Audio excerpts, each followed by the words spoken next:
Nang gumising eh. Nantay po namin yung araw. Wala po yung araw. Siya po sineriz.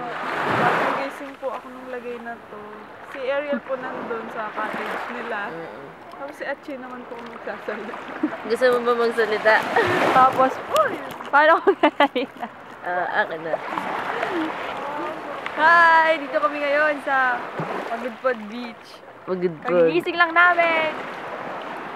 Magabi-gabi na ito namin. Masaya ba dito? Hinihintay Masaya? po namin yung sunrise kaso wala pa. Tagal eh. Tagal eh. Tagal eh, wala ka Ang eh. ganda, ang ganda. Sino maganda? Yung Uy, picture. Alon! Woo!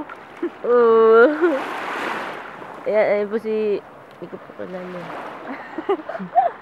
Pero magsulat na tayo ng near. Sige, sige. Magsulat na po kami ng woo! Tapos nabura lang. Ano, magsalita kang dalawa. Mamaya punta kami doon sa Bangin na windmill. Doon, hindi nyo makikita mamaya. Abangan nyo. Para na. Ang bilis po ni Manong magbabangka. Ayaw nga na sa layo na pinang siya. Ay, sige. Aray ko, lubog na yung paa. Stop mo na, girl. Ano ba to? Okay.